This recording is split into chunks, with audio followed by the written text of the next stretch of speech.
Hi friends, எல்லோரும் எப்படி இருக்கீங்க? நம்ம ஒரு சூப்பரான ஸ்நாக்ஸ் ரெசிபி பார்க்க போகிறோம். ரோட்டு கடை காளான். என்னடா காளான்னு சொல்லிட்டு கோஸை கட்டுறேன்னு பார்க்குறீங்களா? இப்போலாம் யாருங்க காளானில் வந்து போடுறா? எல்லாமே வந்து கோஸ் யூஸ் பண்ணி தான் போடுறாங்க. கோஸை வாஷ் பண்ணி எடுத்துக்கிறேன். அதில் கொஞ்சமாக மைதா சேர்த்துக்கிறேன், கொஞ்சமாக கார்ன்ஃப்ளவர் மாவு சேர்த்துக்கிறேன், கொஞ்சமாக தனி மிளகாய் தூள் சேர்த்துக்கிறேன், கொஞ்சமாக சால்ட்டு சேர்த்துக்கிறேன், பூண்டு பேஸ்ட்டு சேர்த்துக்கிறேன், கொஞ்சமாக தண்ணி தெளித்து நல்லா கெட்டியாக வந்து பிசைஞ்சு எடுத்துக்கலாம். ஒரு வடைச்சட்டி வச்சுக்கலாம். வடைச்சட்டியில் எண்ணெய் காஞ்சதுக்கப்புறம் இதை வந்து கொஞ்சம் கொஞ்சமாக பக்கோடை மாதிரி போட்டு எடுத்துடலாம். எல்லா உருண்டையும் இந்த மாதிரி போட்டு நல்லா வேக விட்டு எடுத்துக்கலாம். கடாயில் கொஞ்சமாக ஆயில் சேர்த்துக்கிறேன். வெங்காயம் பொடி பொடியாக கட் பண்ணி சேர்த்துக்கிறேன்.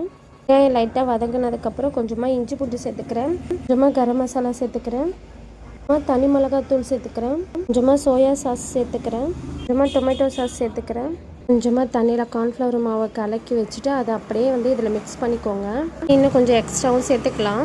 கோஸ் எண்ணெயில் போட்டோம்ல, அதை வந்து குட்டி குட்டியாக பிச்சுட்டு அதை வந்து இதில் சேர்த்துக்கோங்க. கொஞ்சமாக சால்ட்டு சேர்த்துக்கிறேன். தட்டு வச்சு மூடிடலாம். ஒரு 15 மினிட்ஸ் நல்லா வேகட்டும். நம்ம இப்போ ஓப்பன் பண்ணி பார்க்கலாம். நம்மளுக்கு சூப்பரான ரோட்டு கடை காளான் வந்து ரெடி ஆகிடுச்சு. ஒரு பவுலுக்கு ட்ரான்ஸ்ஃபர் பண்ணிவிட்டு சர்வ் பண்ண வேண்டியதுதான். குழந்தைங்களுக்கு நாமளே வீட்டில் வந்து ஹெல்த்தியாக வந்து செஞ்சு கொடுக்கலாம். ரொம்ப ஈஸியானதான். நீங்களும் ட்ரை பண்ணி பாருங்கள்.